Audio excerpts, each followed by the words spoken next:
Hey there, friends and family. It's Dan. I'm here with the Dan and Adam Are Afraid podcast.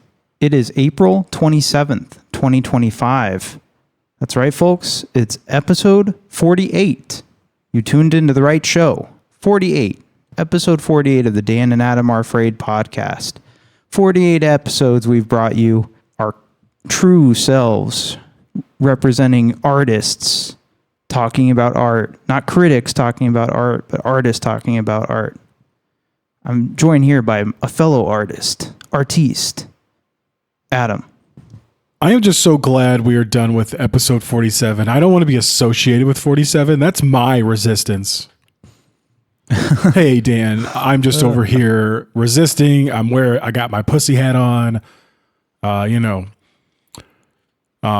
Voldemort. He's Voldemort. Good to be with you. Thanks for having me. President Trump, welcome back to the show. Thank you. I didn't load those up for the live show because I was like, yeah, if I play like a Trump thing, people are not going to like that. Yeah, I think the general consensus is that if you're acting like Trump, you must love him. Invest in gold. Invest in gold. Invest in gold bars, folks. Yeah, I want to just, you go ahead, buddy. You keep talking. I drove out to Tempe, my brother's birthday, and we went to Dave & Buster's, believe it or not, folks. Played no games. My brother was like, Mom, I don't think I want to play any games. Which brother was this? Oh, this is my older brother. Not the guests we've had on the show. The whole drive there, though, I listened to the Lotus Community Theater. It was great. It's a great listen. Like, it might even be a better listen than a watch because you're not distracted and you get to hear all of the fucking as soon as that shit starts, there's just like sounds playing and it was so much fun. You've all been assembled here today. It's great. I love the Lotus Community Workshop, and everyone should watch it. Everyone should check out our episode with MJ where we talk about it alongside the Beach Bum. Did I say Lotus Community Theater? Like, I may have. You did. I wasn't going to correct you. I didn't correct MJ about saying Korine like 30 times at the beginning of the episode. I guess as long as he's not Harmony Korine. I really love Harmony Korine and Rachel Korine. Harmony Coral? No, it's fine. We're going to say these things. We're people. Who cares? Yeah, who gives a shit? Go watch Cinema Sins if you're looking for that type of content. If you're looking for a show where people talk eloquently, it's not this show, folks. Ooh, that's for later. A lot of criminals in the audience today. I'm just going to keep using the soundboard a lot now. I just need the soundboard in my life post my cat dying. Yeah, just if I can have one fan note, we got to vary that shit up. My wife was driven crazy by the morning sunshine. Oh, I thought that was great. I loved it. I mean, we love it, folks. Like, that's one of the things. I used it for the one episode, and it was for the Spring Breakers episode. Come on. It's one of the things. We're going to do a lot of things on this show. Going to do a lot of things on this show that we love. You might not. We're hoping to, attract people that also love it. I'm okay if we get a Patreon of like 5 people, as long as each of those people pays like $150 Fans, bucks should I kill each. myself? Yeah, put that in the chat. Put that in the Discord. Ready to go. Oh yeah, join the Discord. I'm now including that in the show notes. I'm going to go retroactively, update all the old ones. Join the Discord. Come hang out with us because I'm lonely. Go give us anybody. Go give us some ratings on Apple Podcasts, Spotify. Just say something. Say all right. Yeah, seriously. You could. I like reviews. Just go review. Go hit 5. I don't care about 5 stars. Just give me a review. Go on there and review us. Honestly. Who are these guys? Who are these guys? Who are they? Who are you? It's the master gunfighters. Oh, shit. Do I have shit to talk about this week? I do. So I went to go see David Cronenberg's new movie, The Shrouds. We haven't talked about any Cronenberg movies on this podcast, but it's coming, folks. Like, that's not horror. That's also surreal. That's body horror. We'll be talking about Cronenberg. But I went to go see The Shrouds. Now, it'll be a long time, folks, before we talk about The Shrouds on this podcast. But I'll say, I really liked The Shrouds a lot. I went in thinking, this is a late David Cronenberg movie. What other director do I love a lot that died and made movies pretty close to their passing? Well, Lucio Fulci. And if you look at his late filmography, you have really Door into Silence is his last movie. And so I was like, let me compare this to Door into Silence. More on that later. But I really enjoyed it. There's a lot of talking. There's body horror, but it's not like... it's not David Cronenberg typical body horror. Literally, it's like, hey, look at this dead body decomposing up close. And I did a review on Letterboxd. I'll leave it at this. Live streaming a dead body to your phone and having to listen to everyone's schizophrenic ramblings as the world falls into a gripping paranoia. Couldn't relate to this one at all. Aimless and confusing, like grief. Cronenberg forever. Heart. So check it out, folks. No one was in the theater. It was me and three other sweaty large guys, and they stuck us in the back of the theater. And I was like, man, I'm glad Sinners is doing really well, but I wish people would also come see The Shrouds and just think about death and people dying for 2 hours. They should also do that. That's cool too. Vampires are cool. I have no numbers to support it. I have no data, but part of me is wondering, is there a resurgence in watching movies coming from, these kids, as it were, these kids who could be my children. The age difference is enough. But I got a coworker. He's urging me to go see. You mentioned Sinners, and so now I'm like, oh, okay. So now if I go see it, then I can maybe be like, bro, you got to go see this movie Shrouds. Because I definitely want to see that. You sent me it. I read the synopsis, and I was like, "Oh wow, that sounds interesting." Wow, it's about family, and that's why it's important. I haven't seen any new movies this week, but I did start watching. I don't know if I even mentioned this. Maybe I did. Insecure. It's on Netflix from HBO.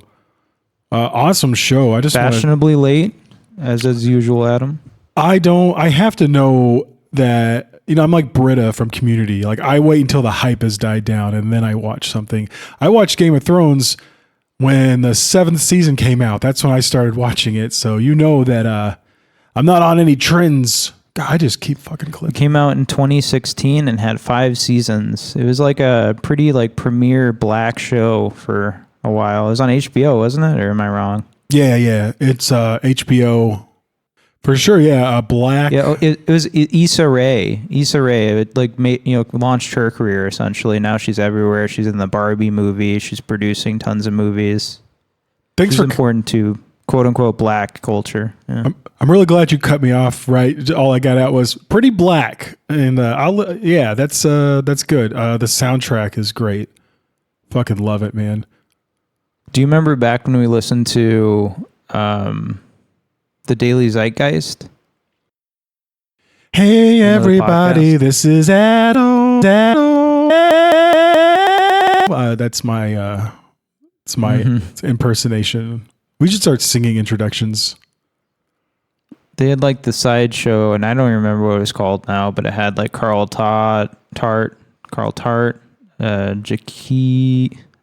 I don't know any of these people's names, but it had a bunch of people. It was a good sideshow that was focused on black entertainment culture. Mm-hmm. And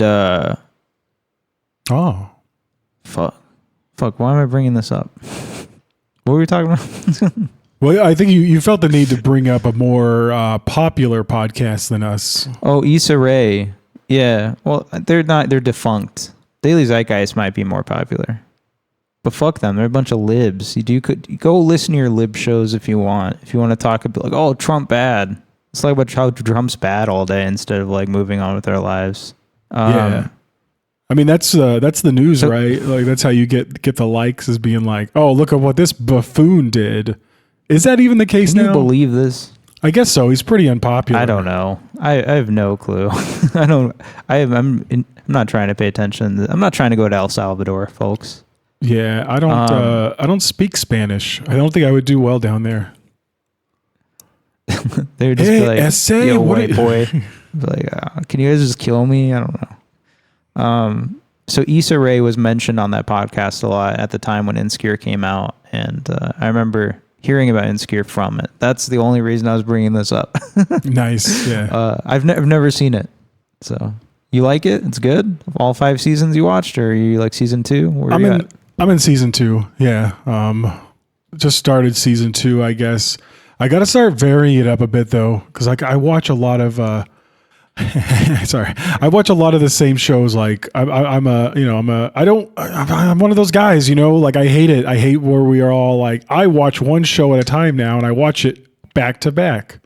I need to start. I just wish that one show was The Curse, dog. I'm trying to get Adam to watch The Curse so we can talk about The Curse. I'm like, we could do 3 episodes, start out, do the next 3 after that. We could restart our Adam and Dan are thinking ending things for a little bit. Hey, we'll do 3 episodes. One more episode and we can record. It's that's kind of what I'm saying. Yeah, it's like you get stuck watching one show and then I don't know. That's how like streaming goes. I think that's the trap we all fall in. Not all of us, but they got us. It's the market. It's the culture. Let's do some more meta commentary before we start the show proper. We did our live show. We met up with our good friend Yance, and we talked about flow. How do you feel about our live episode, Adam, that we uploaded? I'm a fix wolves. That's all I gotta say. Fix wolves.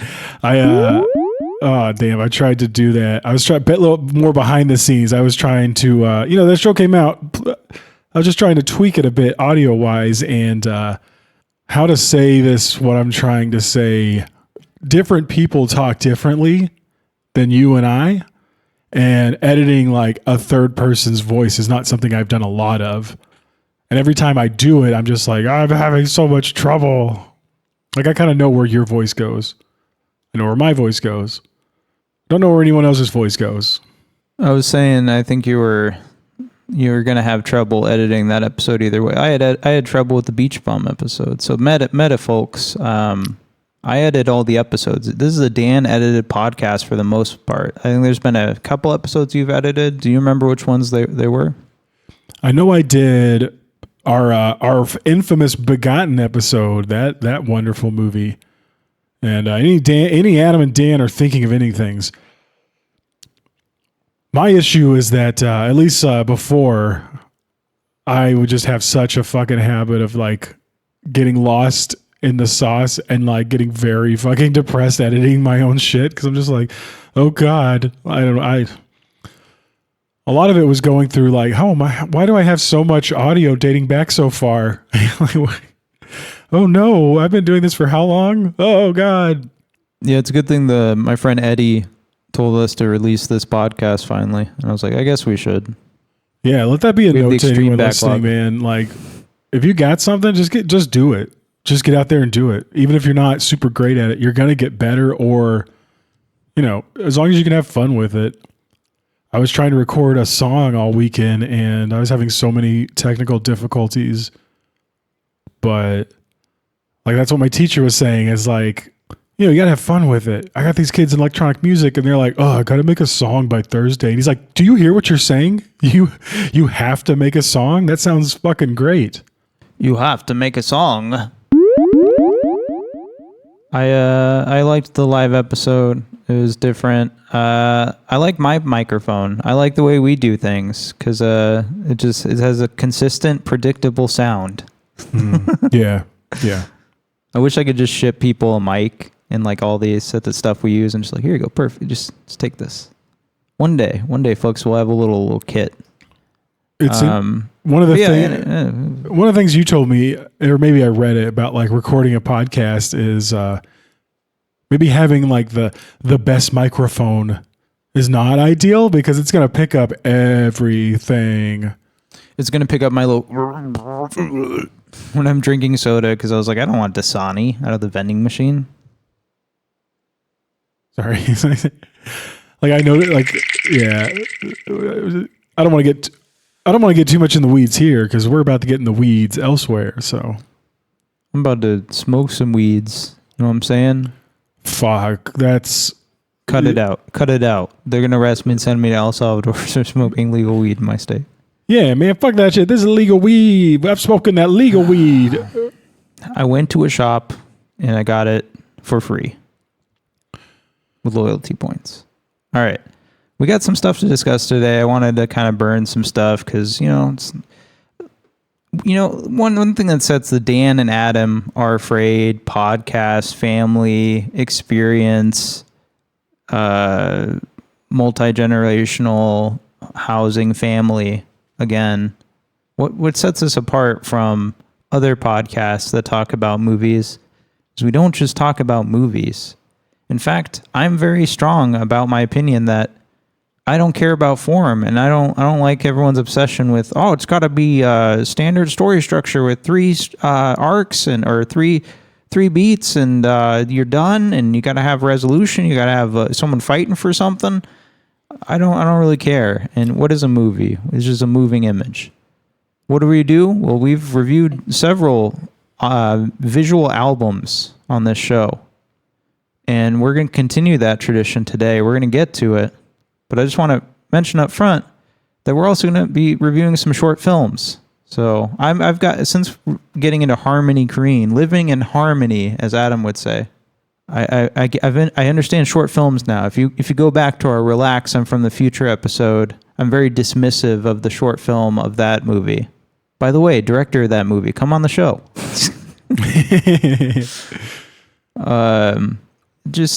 So we're gonna be talking about some stuff. I just wanted to shout out, we got old episodes. I don't think we've released any of our visual album reviews, because we haven't released the Vince Staples one officially. It's on SoundCloud. You probably go find it. There's that one. We did Childish Gambino's movie.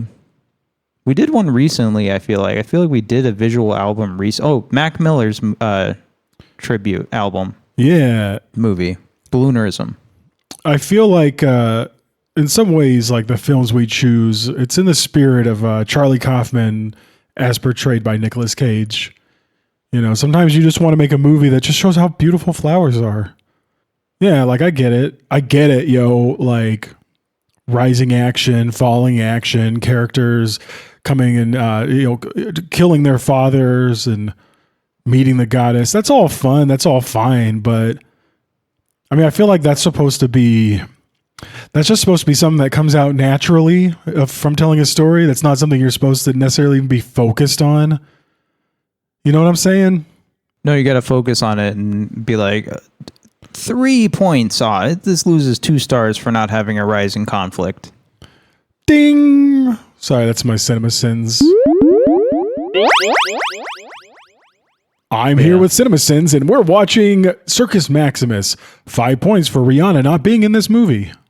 I used to watch the shit out of that show, and now we're shitting all over that concept of like, fuck your criticisms. Come on the show, Cinema Sins. Fight me. So we are living in harmony. I wanted to do some house cleaning. Next time we regather to live in harmony, we're going to be talking about baby invasion. So I wanted to do some house cleaning, to pick some short films we haven't talked about yet. Adam, what did you think of 2014's The Dior Addict?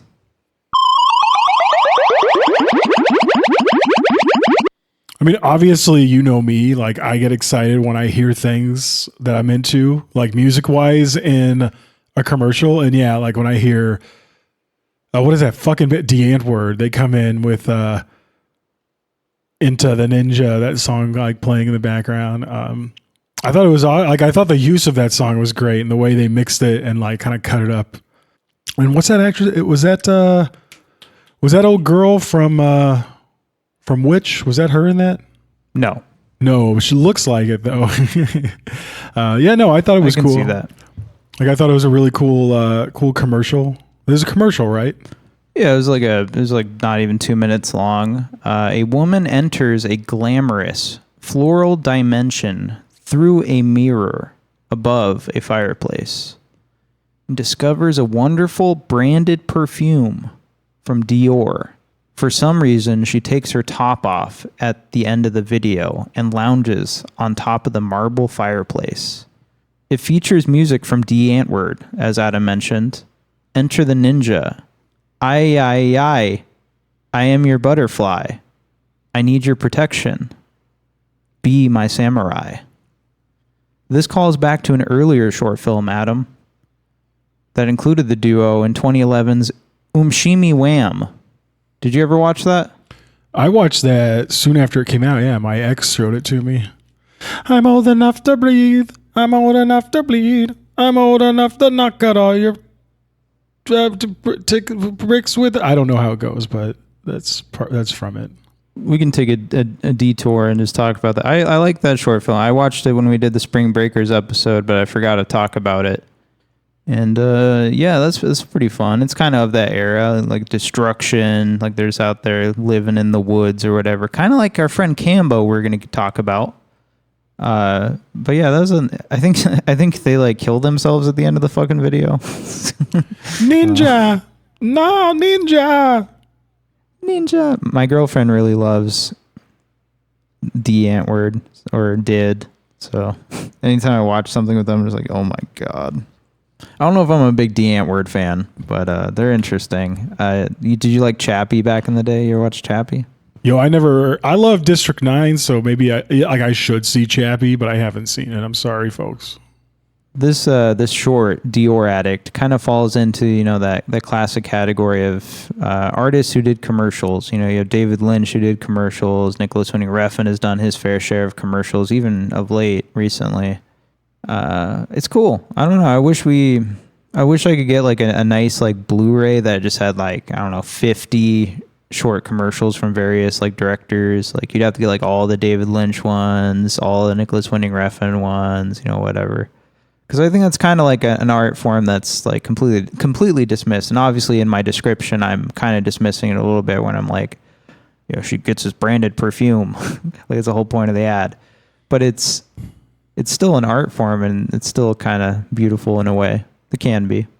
Yeah, I mean, it's part of. Part of what Harmony talks about is how movies are no longer the dominant art form, and I think really all that means is that it's not a viable way to make money for a lot of talented people. Like whereas, like for better or for worse, like you think of the 70s, right? And I'm not talking necessarily about the work they did, but it was just a time where studios were willing to give money to like creators who are a little bit out there, especially during, not just 70s, 80s, 90s. And it's just really, I don't know if it happens anymore. I was reading about Charlie Kaufman. They're like, why did you write this book? Because he wrote a book like in 2020. And it was kind of part of it was just dealing with the pandemic, and then another part of it was just like, nobody's hiring me to make movies anymore. And so I want to see if I can make some money this way. And it sucks how, if you're not making some fucking Marvel films, even with the aforementioned Sinners, it's like, well, you have to make a bunch of Marvel trash and like Rocky movies before you can make something that's going to be like an original IP. There's a point in there somewhere about what we're talking about. I agree. One thing I'd mention is I posted a video this week, and it kind of falls in line with like Connor O'Malley's doing. It's by Alan Wagner, and it said, why would it have this functionality? And it's just a video of a guy walking into what's supposed to be a 7-Eleven, and he looks at like one of those recording little screens they have in there. It's like, hey, we're watching you, and it just reflects you back. And it is like, hey, you can click and watch who's watching you. So you can watch the guy who's like monitoring the security camera, but you just see a back view of him looking at the computer screen. And then you can pick emojis. You can pick emojis to scroll through, and he picks the butt emoji and just makes fun of him. His name's like Carl or something. Then some guy comes out of nowhere and is like, why are you doing that to Carl? Carl's the greatest man alive. He's done like all this shit. And the point is, it's a surreal, funny video. But that's where it exists now, is like a short video on Twitter, X, or YouTube that you're going to see and maybe people share around, but it's not shown in a theater. That's where all the art is going and all the creative energy is into these short videos that are going to be on X that, yeah, maybe people will share with you, but they're not going to go to a wide audience. They're not going to be shown in a theater. And why is that? Well, because people don't have money. How are you going to go get money to make something, Adam? We won't. So we don't. We make podcasts and we make YouTube videos. And that's the way we express ourselves. And that's where new media and new creativity is heading. Yeah. That's why I Show Speed is the new Tarkovsky.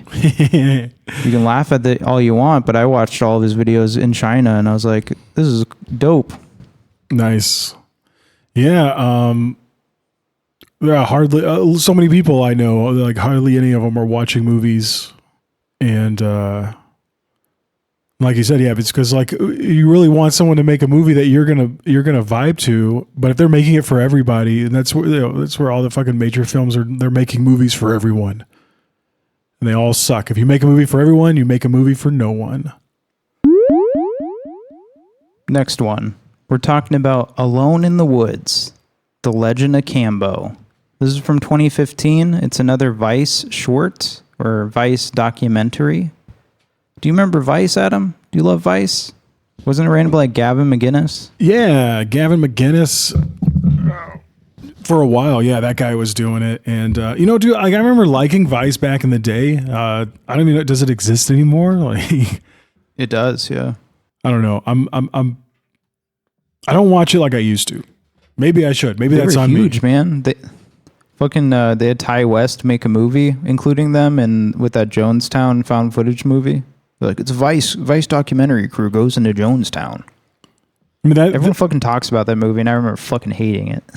Yeah, like, it wasn't amazing. Like, everyone's like, oh yeah, I liked it. It was entertaining, but it wasn't groundbreaking. But I guess you could say, that movie, like, it wasn't super concerned with a 3-act structure. That was the big complaint. It had no third act. Yeah, I don't remember it. That'll be covered on our sister horror show that'll eventually come together. But we're talking about Alone in the Woods, The Legend of Cambo from 2015. I imagine you had never seen this. I had never seen it. So, like, why would you have seen it? Why would I have seen it indeed? Yeah. It's about Cambo. He lost his virginity on the lake. You have this very raw documentary style. You're just seeing him out in the woods. It feels very Vice documentary. So Harmony Korine is falling into the standard style, but it does, I guess, in a way feel like a Harmony Korine thing. He's like, we was fishing, you know how that goes. Now this kid Cambo, he's not even 21 yet. He spent 2 years in the woods alone. He just goes and he says a lot of things, like that dumb people say, or quote unquote dumb people say, like if you're a rich educated person, you're like, oh, these are just dumb euphemisms or whatever, that, pointless things you say to people that don't really mean anything. But he's like, if you keep track of time, it'll keep track of you. So I just forget. He's like, I'm young, but I'm one old motherfucker. I feel like I've known a lot of guys like him. Like, as soon as it started, I was like, oh yeah, I've worked with this guy. I was in the army with this guy. A part of America that, it's definitely romanticized a bit, but it's there. I mean, it's real. There are people who, they say fuck fish and like, they just want to go out and get away from, like, I certainly, like vibe with them when it's like, oh yeah, fuck society, fuck traffic, like, I'm tired of this shit, I want to go live out in the woods, which is probably not super viable unless you're willing to like kind of lower your standards for living a lot. Yeah, I mean, he's like, I eat better than most people do in America. I just ate this lean meat, this fish and shit. I'm like, that's crazy, dude. No vegetables at I didn't all. have a vegetable in Ever? 2 years. I'm like, oh buddy, that is not sustainable. You need to be out there eating vegetables. I feel like you'd come across vegetables at some point. I don't know. Maybe not. I mean, maybe like 100 years ago, but fuck, man, like There's not just a broccoli stalk you come across. Oh, broccoli. definitely you can eat a lot of mushrooms, but then that's also a recipe for eating the wrong mushroom. Oh yeah, you just die. Oh, I'm Chris McCandless and Into the Wild. Ah, Video game cut end screen. Oh, you died. Whoa. you're eating a mushroom and you just start hearing the sonic drown noise. And just Had dreams of his mother smothering him with a pillow. definite Midsummer vibes there. I was like, oh shit. Like, You ever had that thought, Adam? You're just like, what if my parents try to kill me? I have a thought. It's when a coworker walks behind me at work, I'm like, oh, this guy's going to punch me in the side. I don't know. I've just had that happen a lot in my life. Someone's like, oh, pretty wild giggity, to giggity, be gee. killed by your coworker or your parents when you're least expecting it. But yeah, he's actually afraid of it. And he's like, I was afraid to go home. The woods felt safer. You know what happened, Adam? What wrench was thrown in his plans to stay out there till he was like 21? Oh, he got shot, right? Oh, no. He met a girl. Yeah, he met a girl. As it happens, and I got her. He got her pregnant. Pregnated. Got a pregnated. So I had to come back to the city, get a real job. Then she left me, took the kid. She didn't want to be married to me no more. Yeah, and then he ain't gonna know his daddy. Like, that's so fucked up, man. She hates me. I wonder if he was. What happened? I wonder if he was a piece of. Yeah, I'm like, were you a piece of shit husband? And you're always like, I don't want to be here. I want to take my child out into the woods. Now I'm just making fun of the guy. They're gone. I'm alone. I hit the woods again. So he's out in the woods again when we're seeing him in the documentary, and he says, "It's all I know how to do." Then he gets into a really fucking apocalyptic diatribe, which I'm like, this is the part that's like super Harmony Korine, that he's like, you want to say that back again for the cameras? Thank you. When he's like, I've got more ammunition than I even know. I'm prepared for World War III. If it don't come, that's when I'll be surprised. If people start dropping from the sky like Red Dawn, I'll be right here popping motherfuckers. I can't tell you what the stock market looks like right now. I can't even tell you what the stock market is. I'll tell you this, when it hits the fan and your own house has no power and you're miserable, I'll be out here with a smile on my face. And then, yeah, it cuts to black and you have the messages like 2 days later, Cambo was shot in the arm after a fight at his 21st birthday party. Yeah, that's kind of how it happens, right? Like, you can't, hey, life comes at you fast. And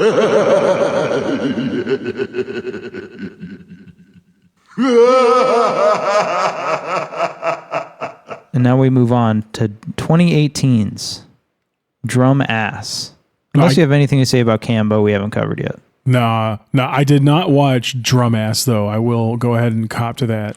You're fucked. Adam's getting abducted by aliens. And I see it's a mothership. Am I in a movie? Am I an extra? And I forgot I got cast. Okay, I'll talk about Drum Ass. Good thing I took a cool 10 minutes. I want you to tell me about Drum Ass. Drum Ass is a 2018 short film. It's not very long. It's like 8 minutes or something, maybe 6-7 minutes. It looks a lot like Spring Breakers or like Beach Bum. You know that scene in Beach Bum where Zac Efron and Moondog are breaking out, and then they steal the boat at the wedding reception and push the guy into the water and just take off in that crazy boat. It's like that. Like the scene, the liminal spaces in between that scene and the next scene. That's this whole segment. Drum Ass. When did I learn about Drum Ass? Well, I was on the Harmony Korine subreddit, and someone was like, what happened to the original Baby Invasion? What happened to the original Baby Invasion footage that was posted by Edgelord? And he's like, came out there, he's talking about Drum Ass, which is just not anything like Baby Invasion. it was made in 2018, even before Beach Bum. I want to point out, before Beach Bum. I don't know, I'll say it's very Spring Breakers, neon colors. There's even like, this boat with neon lit trimming, and it's just gorgeous as it's driving down the lake or whatever in the night. Made me want to I was like, when I was watching this, I was like, man, we need to revisit or I guess just watch for the first time, we need to check out Ryan Gosling's directorial debut. Do you remember what that movie was called? Yikes. The Neon Dancer. No, what was it called? It was called Lost River from 2014. And yeah, that's what this kind of reminded me of. No one talks about Lost River. That's one we need to cover. That said, it's kind of like Spring Breakers, but it's Florida with an Eastern European bent. The characters are not typical Americans. They're like probably from Russia or somewhere in that Eastern Bloc area. It's very evocative, and you can see why people would want him to return to this style. But he kind of did with Beach Bum. Go watch the Beach Bum. That's really it. That's my thoughts on Drum Master. There's not much there. It could be a commercial, and I think it might have been.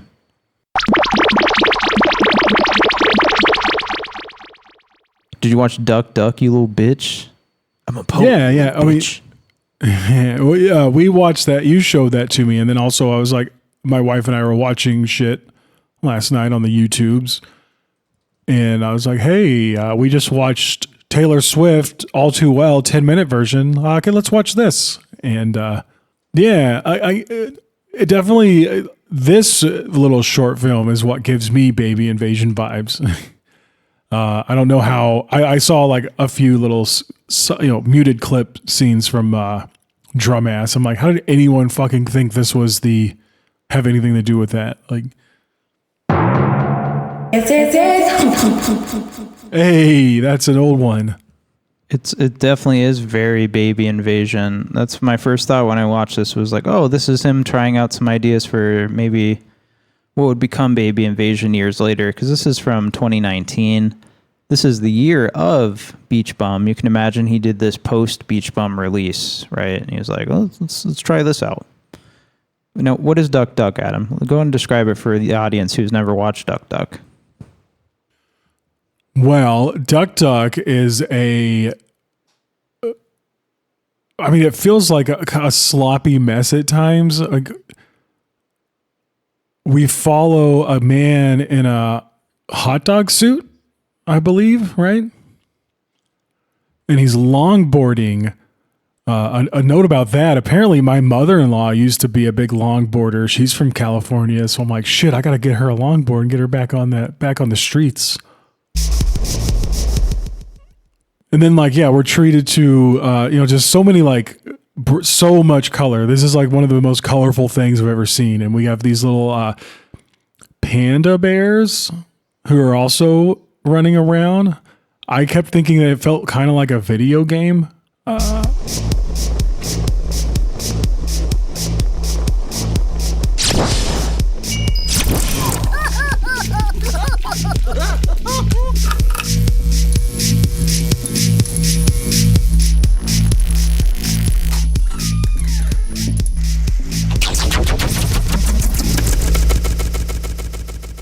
It is very video gamey. So, like, the thing that it incorporates is, like, we have a first person's perspective, right? So it's like someone longboarding with a camera, and there's a lot of AR elements is what I would describe it as, right? It's not like in Baby Invasion where there's a lot of AI elements. There's a lot of AR elements. This is like what you would put together with Snapchat on your phone using a bunch of Snapchat filters. I think this is kind of incredible, to be honest with you, and I would love to, like, make something like that. I mean, I'm way too lazy for this, but it's a really good idea.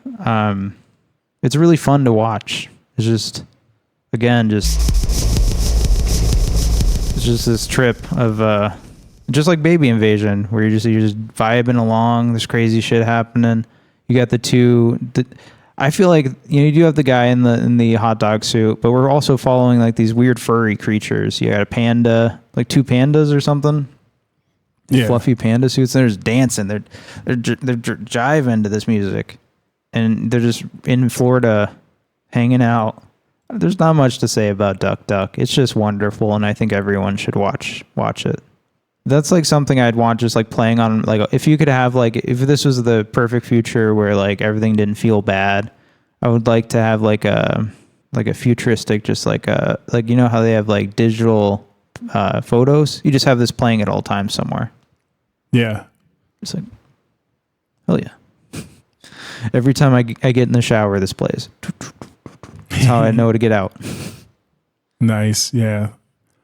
Yeah. Like if I were a type of person to have parties, I would want like this, Baby Invasion, hell, maybe even Spring Breakers, just on a loop on the TV with like mute it, have your own background music going on, have your own playlist. But yeah, Harmony. There's not even a plot. There's no plot like, it's synopsis just on IMDb. It's so wild, I think, like to see, and we'll get into it later with his segments on in Circus Maximus, but he has like, he can have such an understated, almost like French realism style, but then sometimes he just goes into like complete bonkers, like CGI shit on the screen. There's like just so much fun, like the colors are insane, and I love that about him. I love that he goes for, he lives in both worlds, you know. You've basically been making Duck Duck on your TikTok for the past like month, right? Yeah, I mean, I'm not gonna lie. I was like watching Baby Invasion, where I was like, "Fuck, I want to start seeing what I can do. I have to do more. I have to get a new phone. My phone sucks, but you know that time's gonna come. That time's gonna come. You know, I will be Mad Lib producing beats off my iPhone. So that is your preferred beat area. You're like, I love my phone. I could stay on my phone for hours.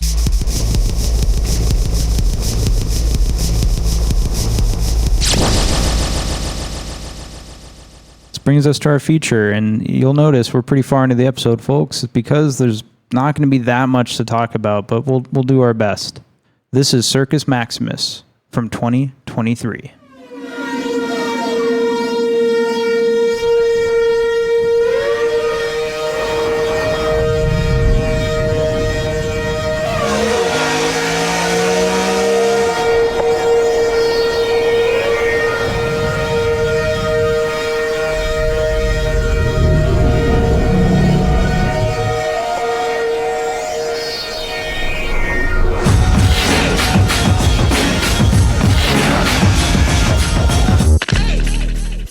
Utopia is wherever you are.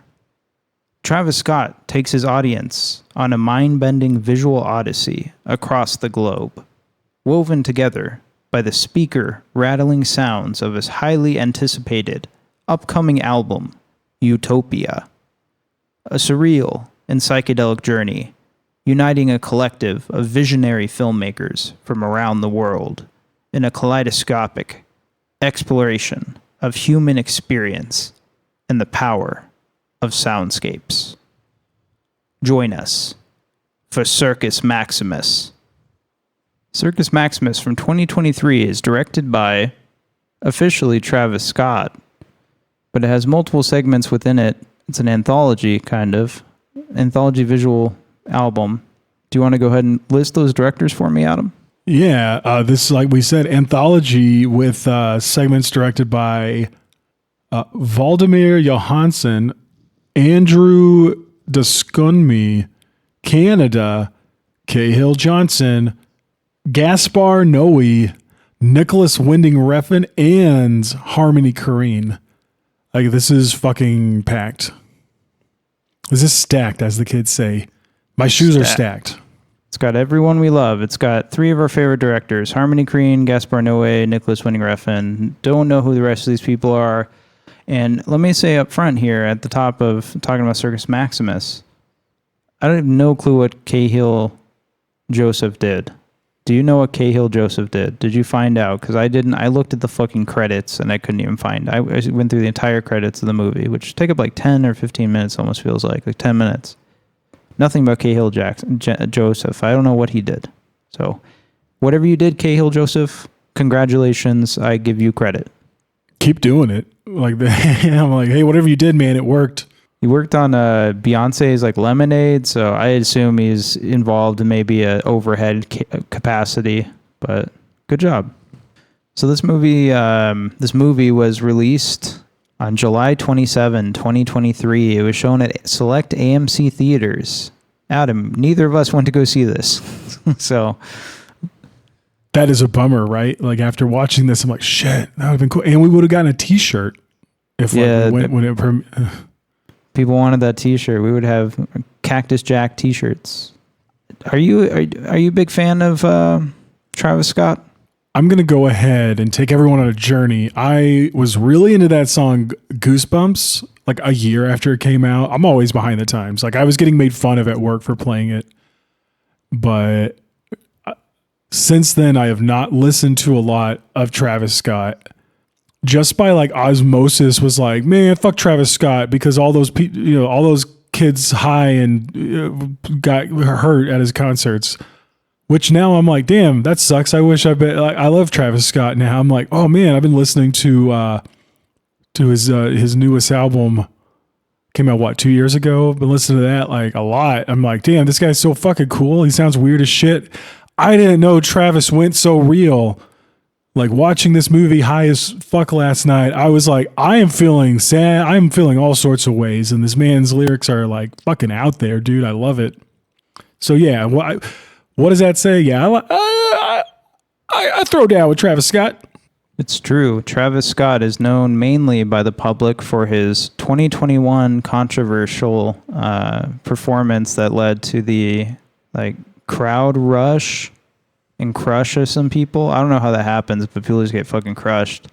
On November 5th, 2021, so 2 years before this movie comes out, at least 10 people died and hundreds were injured in a crowd crush moving toward the stage during Scott's performance at the Astroworld Festival in NRG Park in his hometown of Houston, Texas.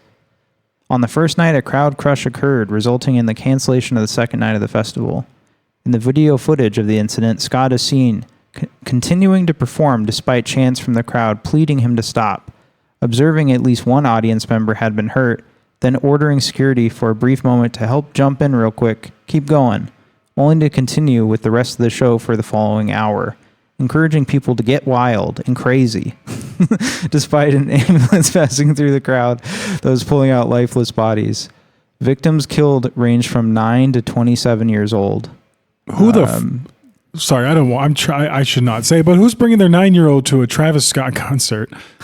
I guess I was just picturing him during the Gaspar Noé segment, just like wow, and people just like getting dragged out. It's like so funny.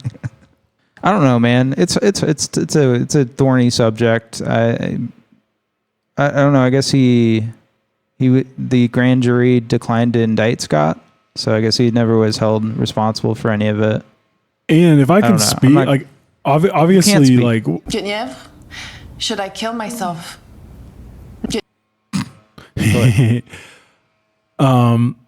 little bit I know about concerts and how they're put on, like a lot of that, I mean, first of all, there's like so much insurance and liability and all that shit like put in the place to keep to not just keep Travis Scott from being held liable, but also there's enough to almost keep the fucking venue from being held liable.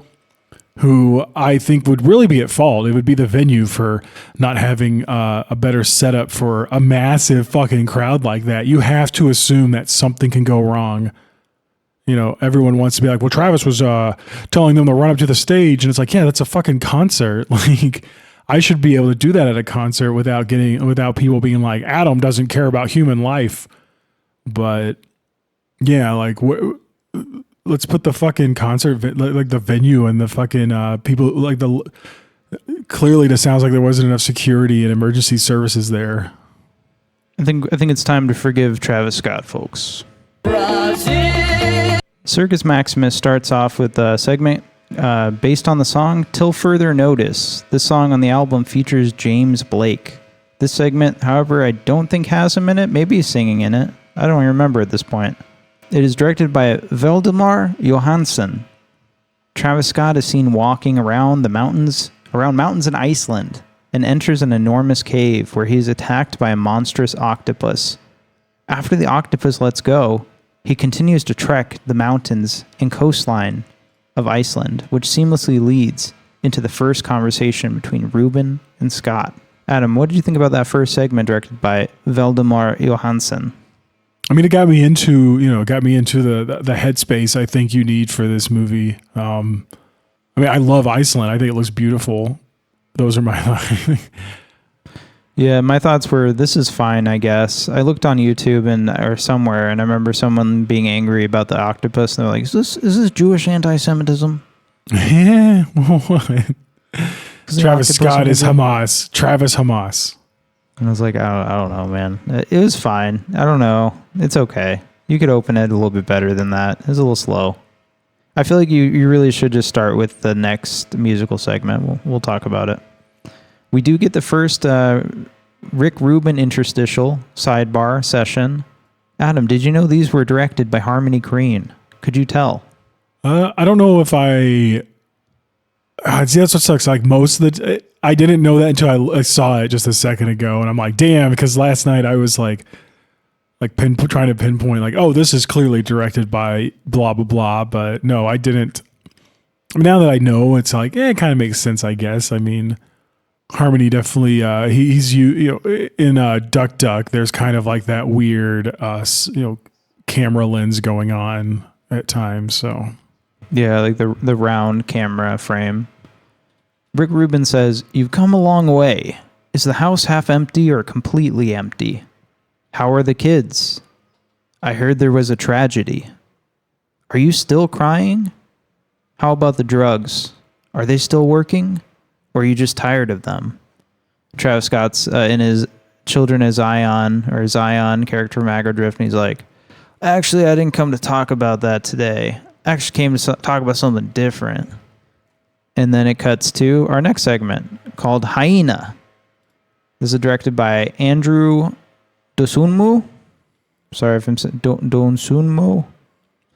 And it serves as a music video for Hyena. Travis Scott was spotted visiting a village in Kano State of Nigeria for the video, which consists of documentary footage of Scott and life in the village.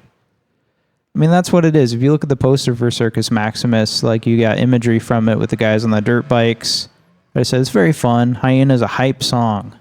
I like the square, stylized frame with the rounded corners.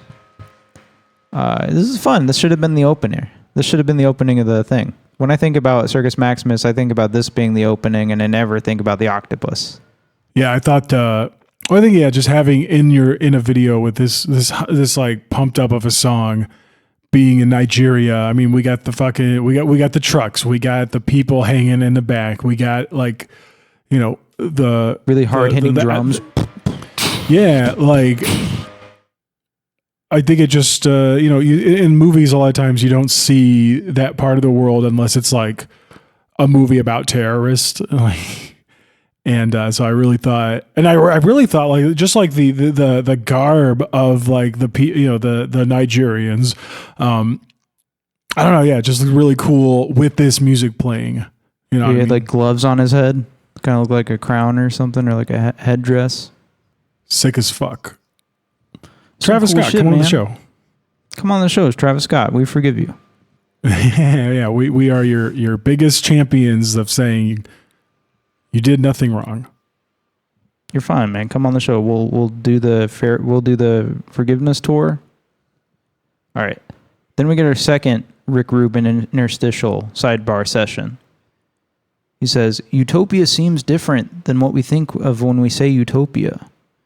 Now, I think he's talking about Utopia, the album, or maybe the concept that Travis Scott is working with, and not necessarily what utopia, the word, is, but I'm not sure. We'll talk about that. And Travis Scott says, yeah, because utopia it's not all pretty. It's not going to be unconfrontational, which is not a word, by the way, but it should be. That's all part of getting there. It's how you balance the idea of confrontation, how you balance the idea of problems. It's the act of the problem solving.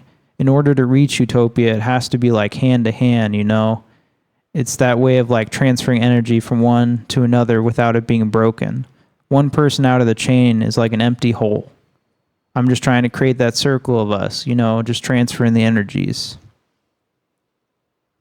Then we kick into Sirens, which is a segment directed by Canada. I was like, that's a production company. That's not a director. So I don't know. I don't think that's where Kahlil Joseph works with. I tried to check that, but Canada did this one. The segment is directed by Travis Scott, and the Spanish production company, Canada, serves as a music video for Sirens. Part of the segments were filmed in Tarragona, Spain. In the segment, a crowd of people are running around town into an arena where it's revealed that they're forming a castle together. I don't know, a big, like, human tower. Together with Scott to help a child reach the hole in the ceiling. RRR fans will recognize that from the beginning of that movie. Yeah, it's a pretty awesome visual to see that being set up. I mean, it's literally just people standing on each other. You know, it's very much it's very much a community building, a team building exercise. You were comparing it to what, Adam? 2020's RRR. I don't know what year. RRR. We should watch that for this movie. Oh, RRR. Okay. The movie, like, okay, I get you. Yeah, we should. That's a big one. Now, obviously, I can't help but pull meaning from the previous interstitial conversation about missing people in the chain. There's a hole gone. And I want to bring something up. This song in particular reminds me of The Life of Pablo by Ye, formerly known as Kanye West. Do you feel in general that Travis Scott is like heavily influenced by Yeezus and maybe Life of Pablo era Kanye? Yeah, I mean, just in general. I mean, Kanye, and I want to talk about auto-tune a little here in a little bit. But Kanye for sure, like, helped push that even further. I mean, it was getting pushed into the mainstream, and then he helped push it even further. And even with some of the drums at times, I can hear that. I hear that influence. I like when Travis Scott reveals that he's wearing like a mouth guard that has the branding of Utopia on it. And he's like, oh yeah, with the beat. It's fun. I don't know. It's a good little segment. Third Rick Rubin's interstitial sidebar session. How's home? Home. Home ain't been the same in a while. All I hear is echoes like half the day. You know? The baby hyenas. They're there. But it's not like how it should be. And then we get Delresto. Adam, when you see the metallic skull on the dashboard and you see the neon lighting, did you immediately go, oh, this is Nicolas Winding Refn segment? Without even, like I said, I didn't really look up while watching or before who directed what segment. And yeah, while watching it, I was like, was Refn involved in this? Like, it just felt so Refn-y. You're like, we're in Denmark, right? Like, and yeah, like the skull, just in general, like even later on when, you know, he's like in that car, I was like, man, and driving around, I don't know. I just kept getting Refn. I felt Nicholas there with a hand on my shoulder. Nicholas was in the room with me. I love this. This is like, I don't know. This feels honestly like my favorite segment in the movie. I'm a huge Refn fan. I love Refn. Refn's a god to me. I got into an argument with someone this week about Refn. I love Refn. And yeah, this shit rocks. That's my first note. This shit rocks. Love it. Pink neon lighting, metallic skull on the dashboard, intercut with an old 16mm, 8mm footage of nude or nearly nude women. Car driven by an android, smashing and crashing into various barriers, speeding through Copenhagen. I wish Refn could have made the Maniac Cop reboot series for HBO.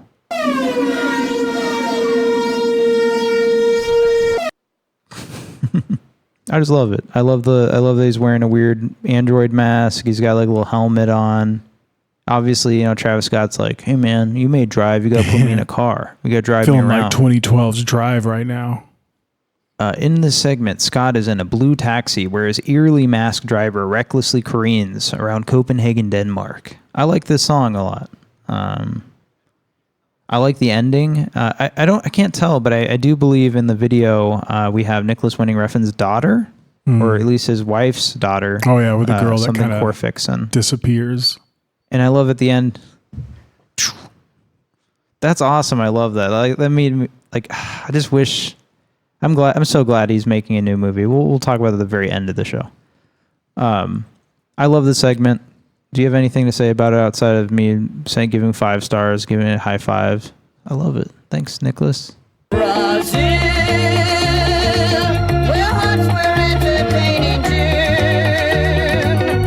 I love the segment. Delresto forever. We get our 4th Rick Rubin interstitial sidebar session. Do you still have the energy? Man, I walked into spaces and I seen me a new light, a new way. Really, to find a new way to rage, to be honest. I thought I was going to the maximum until I seen it. Do I still have the fucking energy? That can't be a question. Very braggadocious. Is this your favorite segment, Adam? Modern Jam? I would say it's my second favorite segment. It was definitely like while watching it, it's like, my little theme here tonight is, I recognize it. And I was like, bam, I know this is Gaspar Noé. Look at this fucking shit, man. Let's go insane. Like, I felt like I was watching Climax again. Well, obviously the reference point is Climax. How many layers, though? So we got dancing. We got neon strobing lights. What else do we have, Adam? What else is... Well, we got the director of Climax. Was there any other layers to that? Well, I feel like you have the camera kind of like spinning like vertically maybe like a few times, disorienting. I actually didn't check if this was Benoit Debby or not, but we'll just say it is. So not only is it all these elements, these 4 elements I've already listed, or 3, it also has the dancers from Climax, including Thea Carla Schott, who played Psyche in the movie, as well as other dancers like Romain Galermic, who played David, the guy who gets his head slammed against the ground, and Taylor Castle, who played Taylor, the obsessive brother, and Omar, who got thrown out in the cold, and also Dom. So it literally has a good, decent chunk of people from the movie that were involved with Climax. It's a great segment. I love it. And we're going to hear it again in the next segment. Along with I even like there's kind of like a frame along that scene. And I was definitely getting Climax vibes, at least from the opening of it. I love Climax, and the segment's great. Now, let me know when we're going to move on to the next segment, because I want to talk about something before that. Genevieve? Go ahead. Should I? So auto-tune is something that I feel like it's a Travis Scott feature. It's heavily used. Auto-tune, I don't know if you knew this, Dan. It was created not by necessarily a musician. He was a man who started learning music, but it was, where's this guy? What would you call this guy?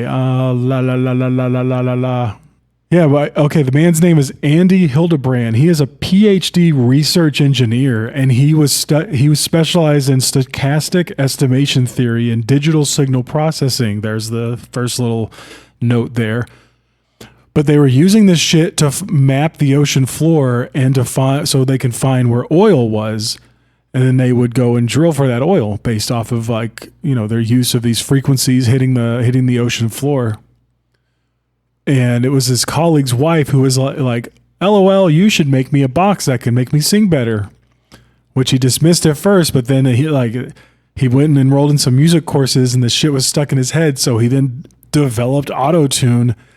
Literally the patent was just specifically for what it's used for in a lot of pop music, was to just, help singers. Like, you don't have to do 100 takes anymore. Now you can do 5 takes and then just kind of adjust where you need to make sure their voice sounds good.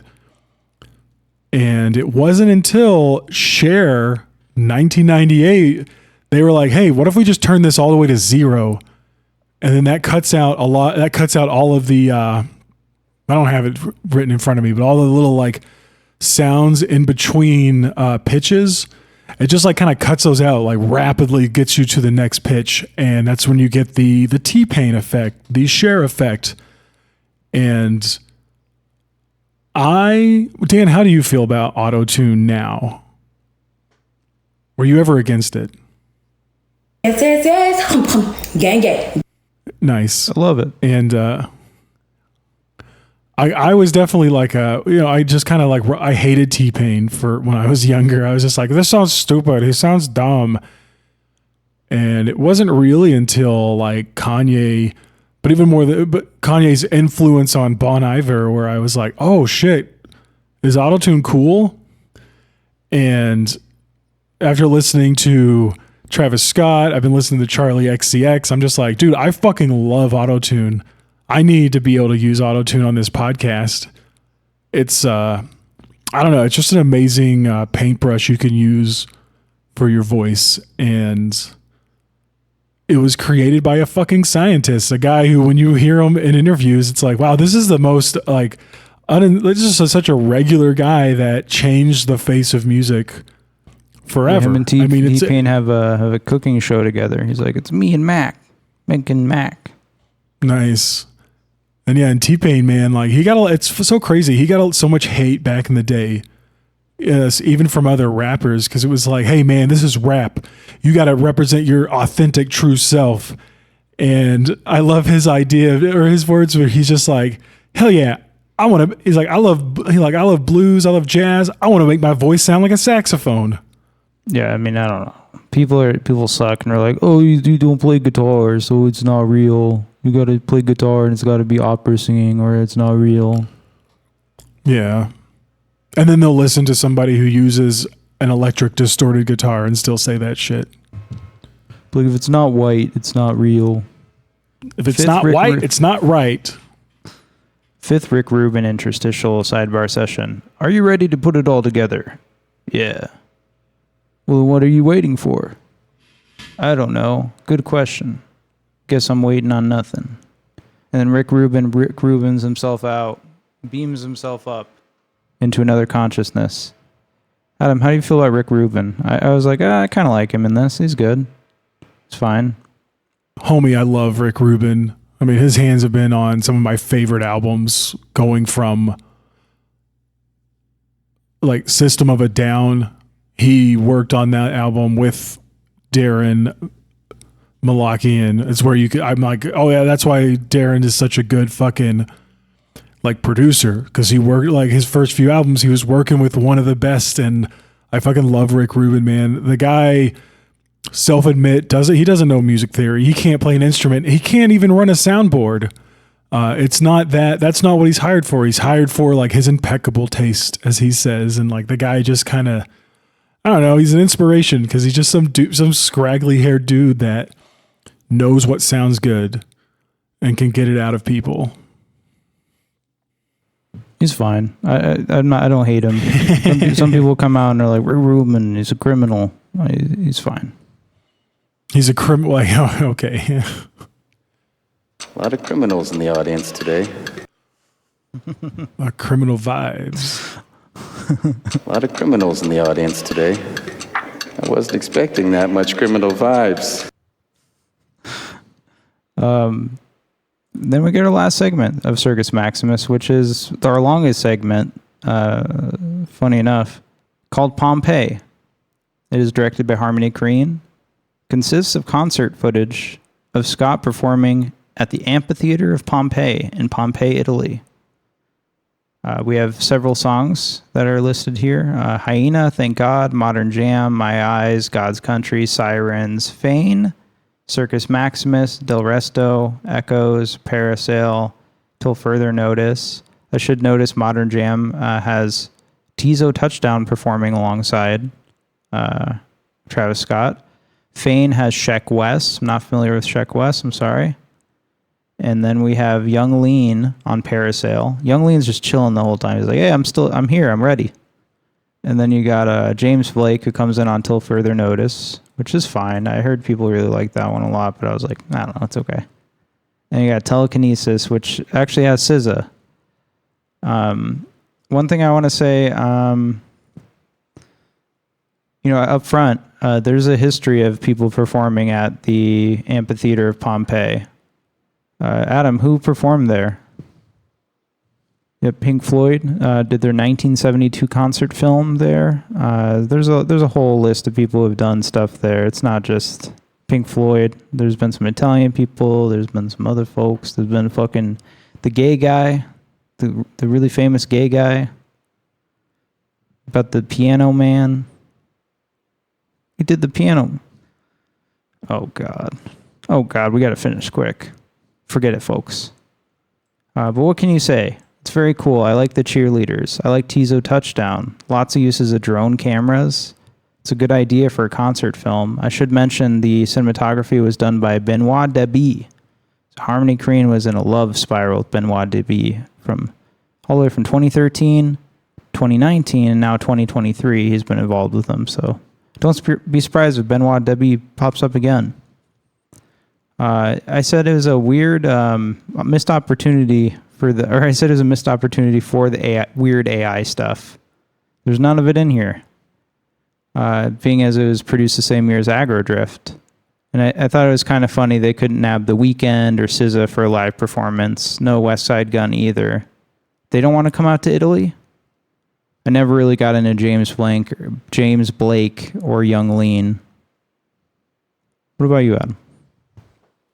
I really was, at first I was like, damn, this is such a straightforward, low-key performance or like recording by Harmony.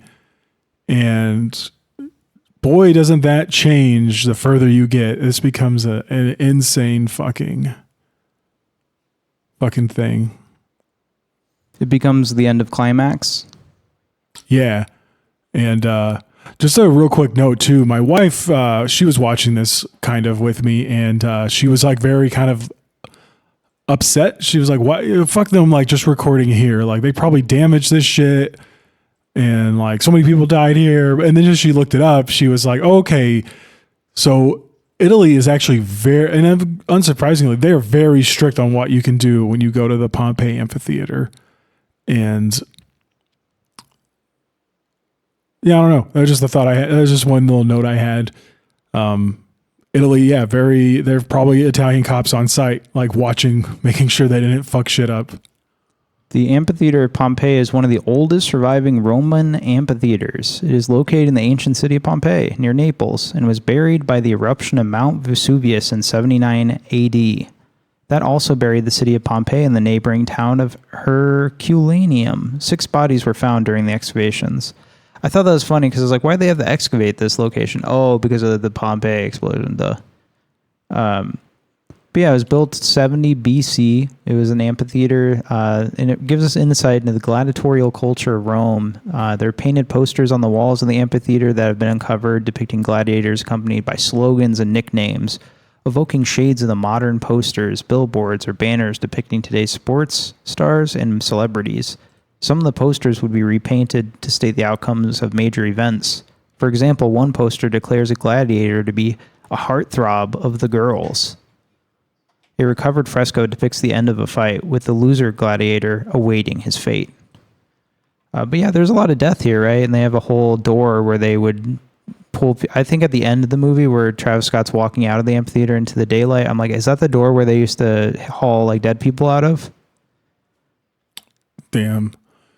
Did you notice that at one point during the filming, it kind of looks like, I don't know, you just get volcano vibes from the lighting and all the smoke?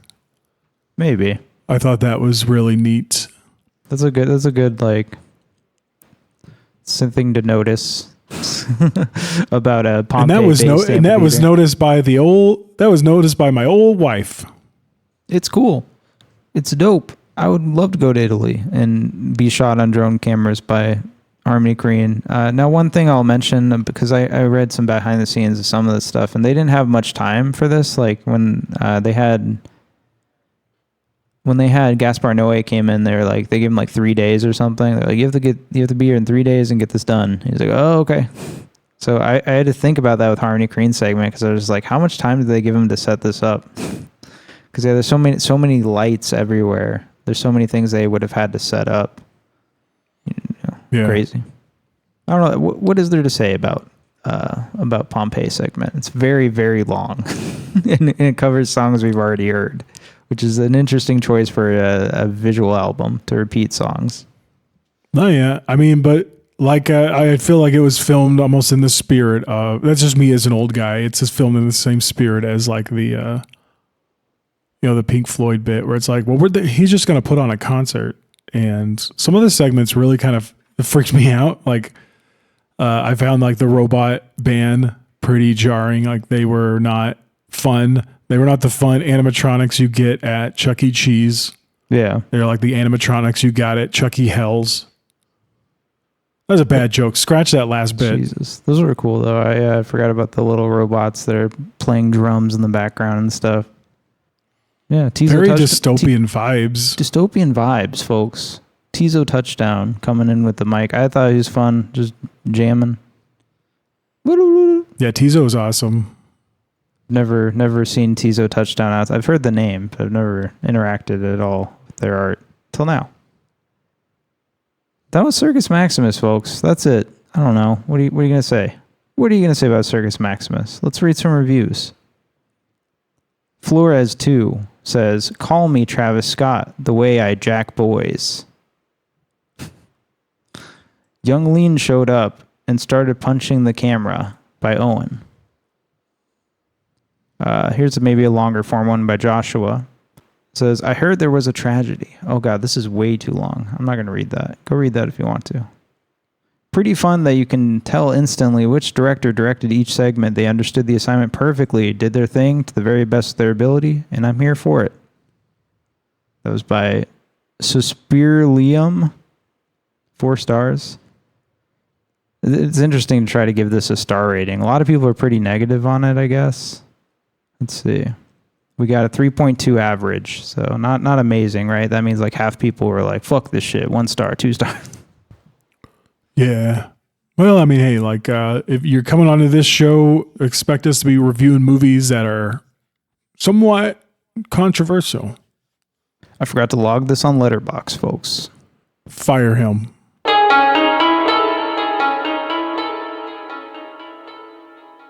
To avoid fainting, keep repeating to yourself, "It's only Adam, would you recommend Circus Maximus? I recommend Circus Maximus. I recommend it with my whole chest. I would say if you like music, if you like a visual component to music, it's one you don't want to miss. I mean, we don't get a lot of big ass,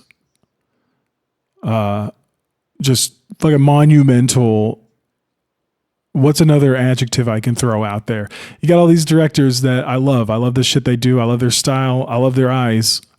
And yeah, check it out.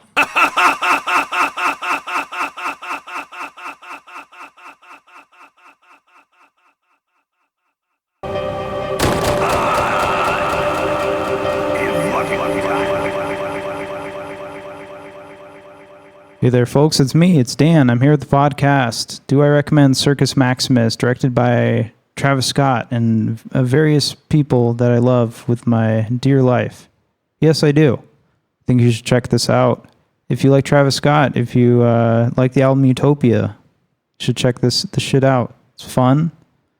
It's not a horrible watch. I mean, like maybe you're gonna get bored during the Pompeii segment if you're not into it, but it's worth watching in a theater. I mean, you know, this was made for me and Adam to go to a theater and see. Maybe not you.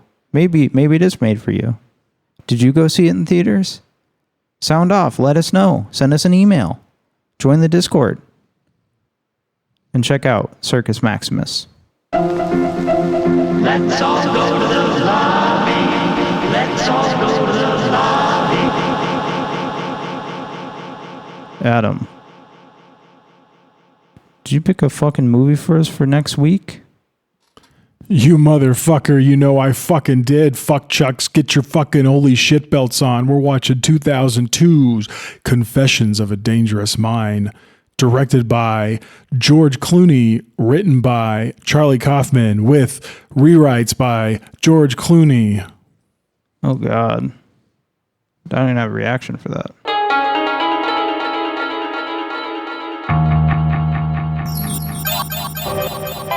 We heard from the highest.